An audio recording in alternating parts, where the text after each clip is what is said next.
तुर्की जो पाकिस्तान पर विश्वास करके उसके साथ हमेशा खड़ा रहता है, उसके साथ डिफेंस डील करने आए हुए व्यक्ति को इस तरह की जब मौत मारी जाती है, विद्रोहियों के पास इतना पैसा है कि वो पाकिस्तान से फाइटर जेट परचेज कर रहा है। ये व्यक्ति जो मरा है ना, ये यूएन वाली सरकार का चीफ था। ये तुर्की से आर्म डील करने गया था। ये पाकिस्तान से आर्म डील नहीं चाहता था। तुर्की भी डिफेंस इक्विपमेंट बेचना चाहता है। अमेरिका पाकिस्तान पर इतनी आंखें मूंद कर कैसे रह सकता है कि वो चीनी वेपन्स को बिकवाने के लिए दूसरे सेक्टर में जा रहा है और अमेरिका चुप बैठा हुआ है। तो आप तस्वीर में देखें, तुर्की गए हुए इस आदमी की तस्वीरें ये रही। तुर्की के अंदर की फोटोज हैं। यही व्यक्ति वहां से निकलकर मरा है। खेला पाकिस्तानियों के द्वारा किया गया है। आर्मी चीफ हैं लीबिया के। आर्मी चीफ लीबिया के पाकिस्तान ने मरवा दिए, और तब जब उसने लीबिया के साथ ही $4 बिलियन का पैक्ट साइन किया हो, डिफेंस पैक्ट साइन किया हो।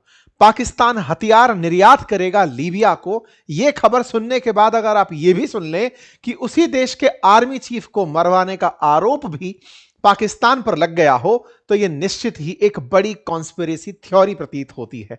समझ से परे निकलती है लीबिया के आर्मी चीफ की किलिंग होना, और वो किलिंग भी तुर्की में होना। एक साथ इतनी सारी चीजें, लीबिया, पाकिस्तान, तुर्की। अब ये तुर्की कहां से आ गया? और जिसके साथ डिफेंस डील कर रहे हो उसी के आर्मी चीफ को मरवा दे रहे हो। यह आरोप लग रहा है आसिम मुनीर के ऊपर। आसिम मुनीर जो पाकिस्तान के आर्मी चीफ और कमांडर इन चीफ बनकर बैठे हुए हैं, फील्ड मार्शल बनकर बैठे हुए हैं। हेडलाइन सुनिए। पाकिस्तान ने $4 बिलियन की हाल ही में लीबिया के साथ ट्रेड डील की है वेपन बेचने के लिए, कि वो लीबियन फोर्सेस को $4 बिलियन में वेपन बेचेगा। दिमाग में एक साथ बड़ा सवाल ये कि पाकिस्तान एक्सपोर्ट करने निकल पड़ा है, और वो भी वेपन। कौन से वाले वेपन पाकिस्तान के पास आ गए? वही वेपन जो वो चाइना से खरीदता है। चाइनीज माल को पाकिस्तानी मोहर लगाकर लीबिया को बेचने जा रहा है। तो क्या चाइना वाले नहीं बेच सकते थे? क्या नहीं नहीं नहीं नहीं। लीबिया और पाकिस्तान की एक अजब दोस्ती है। इतनी अजब दोस्ती है कि पाकिस्तान के परमाणु कार्यक्रम को शुरुआत में फाइनेंस देने वाला देश लीबिया था। लीबिया, उसकी कहानी भी आज के सेशन में बताऊंगा जरूर, क्योंकि जब तक आज के सेशन में लीबिया स्थापित नहीं होगा, जनरल गद्दाफी स्थापित नहीं होंगे, तानाशाह गद्दाफी स्थापित नहीं होंगे, तब तक पाकिस्तान के अंदर तानाशाहों को कैसे समझ पाएंगे। ये तानाशाहों की अजीब केमिस्ट्री आज के सेशन में पहले डिस्कस होगी, फिर आज की कहानी विस्तार से खुलेगी, क्योंकि टाइटल फिलहाल कॉन्स्पिरेसी का है। कॉन्स्पिरेसी इस बात की कि लीबिया के आर्मी चीफ मोहम्मद अल हदाद एक प्लेन क्रैश में मर जाते हैं। तुरंत उसके बाद जब पाकिस्तान एक ट्रेड डील करता है, एक डिफेंस डील करता है लीबिया में रिबेल खलीफा हफ्तार के साथ, कुछ चमका। कहानी में ट्विस्ट है। ट्विस्ट यह है, लीबिया के आर्मी चीफ मरते हैं, लेकिन पाकिस्तान ने जो डील की है वो रिबेल खलीफा हफ्तार से की है। रिबेल नाम नहीं है, विद्रोही है। मतलब लीबिया के अंदर सरकार के विरोध में एक आदमी बैठा है और उसका नाम है खलीफा हफ्तार। खलीफा हफ्तार को पाकिस्तान $4 बिलियन के वेपन बेचेगा, और $4 बिलियन के वेपन जिसे बेच रहा है उसके विरोधी को तुर्की में मरवा देता है।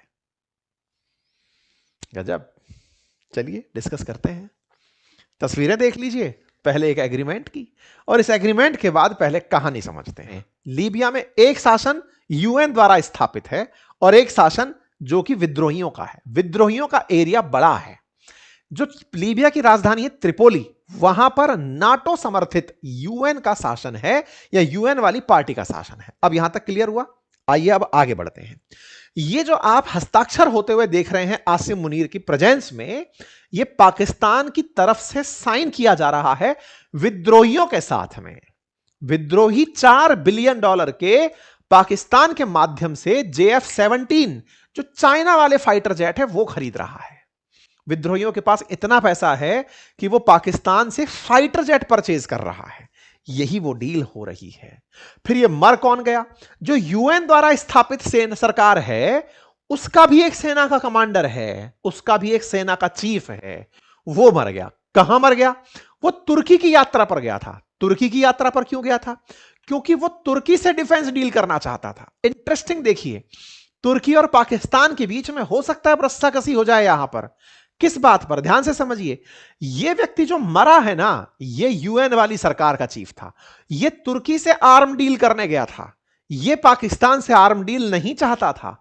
तुर्की भी डिफेंस इक्विपमेंट बेचना चाहता है, पाकिस्तान भी बेचना चाहता है। पाकिस्तान के अपने नहीं है, वो चाइनीज F-16 जो JF-17 है उन्हें अपना स्टिकर लगा के देना चाहता है। हमारे चैनल पर आप लोग बहुत दिनों से हमारी खबरें सुन रहे हैं, उसके बावजूद भी आधे से ज्यादा लोग ऐसे हैं जिन्होंने चैनल सब्सक्राइब नहीं किया हुआ है। सब्सक्राइब कर लीजिए। इसी काम के लिए जब ये तुर्की गया तो तुर्की से इसकी हवाई जहाज के उड़ते ही 30 मिनट में ब्लास्ट हो जाता है। 8 लोग बैठे थे, सबके सब मर जाते हैं। यहां पर सारी खबर बनती है। यहां पर साहब ये देखिए 16 JF-17 फाइटर जेट खरीदने के लिए पाकिस्तान की तरफ से, पाकिस्तान और इनके बीच में समझौता होता है। और ये अपनी तरफ से बड़ी बड़ी पाकिस्तान वाले वहां डींगे हाँकते हैं कि पाकिस्तान का जो ऑलरेडी खुद के देश में बना हुआ जो डिफेंस इक्विपमेंट है उससे इन्होंने ऑपरेशन सिंदूर में भारत को हरा दिया, इसलिए अब हम आपको माल बेचने आए हैं और आप हमारा ये माल खरीदो और बढ़िया से रहो। और इस बीच में तुर्की से गए हुए जो लीबिया के सेना के चीफ ऑफ जनरल स्टाफ थे मोहम्मद अल हदाद, उनकी मौत हो जाती है। मतलब इधर डील होती है और उधर मौत हो जाती है। तो यहां पर बड़ा सवाल बनता है कॉन्स्पिरेसी का। क्यों कॉन्स्पिरेसी? इस बात की कि यह व्यक्ति एक तरीके से पाकिस्तान विरोधी हुआ। पाकिस्तान विरोधी क्यों हुआ? क्योंकि यह नहीं चाहता था कि विद्रोही लोग पाकिस्तान से, भाई ऑब्वियस सी बात है ना, जिसका जो शासन है। अब मैं थोड़ा मैप पर आपको एक बार इस शासन को भी दिखा देता हूं। इस मैप को देखिए, फिर मैं लौटूंगा वापस। आजा भाई, मैप कहां? ये रहा, ये मैप है। ये लीबिया का मैप है। ऊपर मेडिटेरेनियन सी है, ये इसकी राजधानी ट्रिपोली है। ये जो आप ऊपर वाला एरिया देख रहे हैं ना, ये गवर्नमेंट ऑफ नेशनल अकॉर्ड, जिसका सेना अध्यक्ष मरा है। और ये जो येलो वाला एरिया आप देख रहे हैं, जो बड़ा एरिया है, ये बैठा हुआ है तोब्रुक बेस्ड गवर्नमेंट। ये तोब्रुक बेस्ड गवर्नमेंट कौन सी है? विद्रोहियों की सरकार है। विद्रोहियों की सरकार से पाकिस्तानियों ने समझौता किया और ये वाली जो सरकार है, ये तुर्की से समझौता करने गई थी। जिसका सेना अध्यक्ष मरा है वो इसका आदमी है।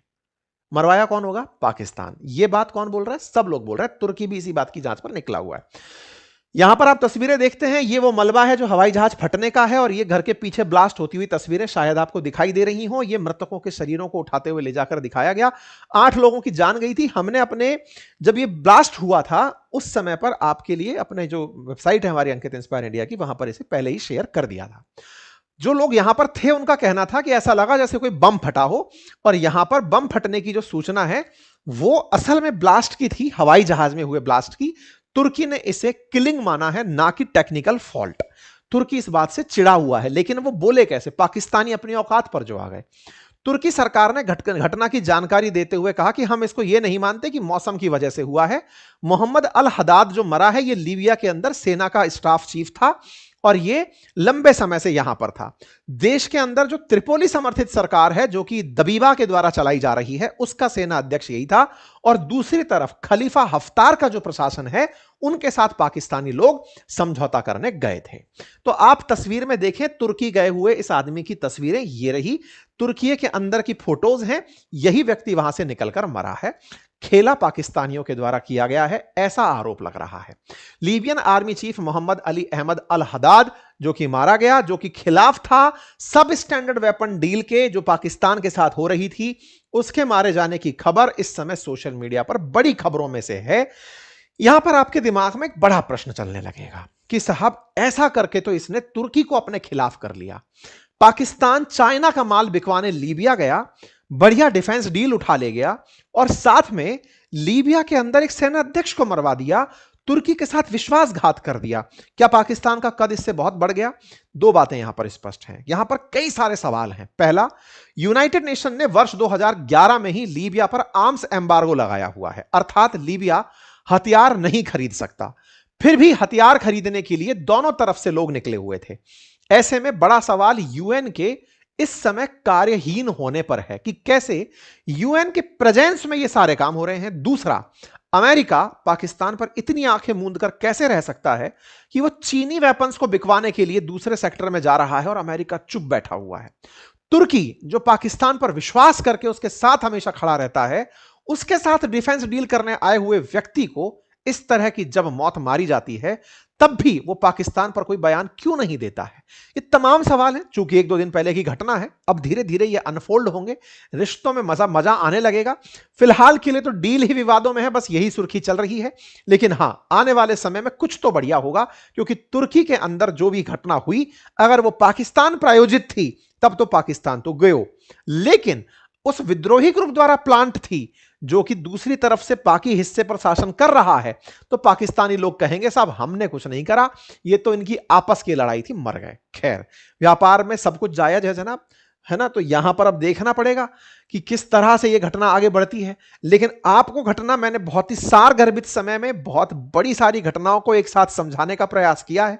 जानकारी पसंद आई हो तो जरूर लाइक करिएगा, चैनल पर नए हैं तो सब्सक्राइब करिएगा। और हां, मैंने एक आपसे प्रॉमिस किया था कि मैं क्रिप्टो की लेक्चर सीरीज शुरू कर रहा हूं, बातें क्रिप्टो की करके, जिसमें आपको लगभग 12 लेक्चर्स ऐसे साझा करूंगा जिन्हें आप कंप्लीट देख करके लाइव ट्रेड तक पहुंच सकते हैं। पहला वीडियो आउट हो चुका है, उसका लिंक कमेंट बॉक्स में भी पिन है और वीडियो के आई कॉर्नर पर भी आपको दिखाई दे रहा है, आप उसे जाकर क्लिक कर सकते हैं।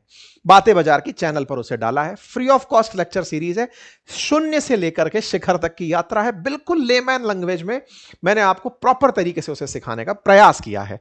जरूर वहां जाकर बताइए कैसा आपको लगता है, मैं आपके इंतजार में बैठा हूं प्रतिक्रिया जानने के लिए। और हां, बातें बाजार की जो हमारा एप्लीकेशन है, उस पर शेयर मार्केट से रिलेटेड, म्यूचुअल फंड से रिलेटेड जो हमारे कोर्सेज हैं, पोर्टफोलियो मैनेजमेंट से रिलेटेड जो कोर्सेज हैं, उन पर फ्लैट 50% ऑफ इस समय चल रहा है ईयर एंड सेल के नाम पर। और अपनी पाठशाला एप्लीकेशन पर भी आरएएस से related, BPSC, UPPCS, one day examination से related, GS foundation, UPSC foundation, तमाम बैचेस पर 50% ऑफ है। आप जाकर उसका लाभ सुनिश्चित कर लीजिए। ये सीमित समय के लिए लाभ है, बहुत ही लंबे समय बाद ऐसा ऑफर आया है, आप उसको लाभ अवश्य लें। फिलहाल के लिए इतना ही, बहुत बहुत धन्यवाद।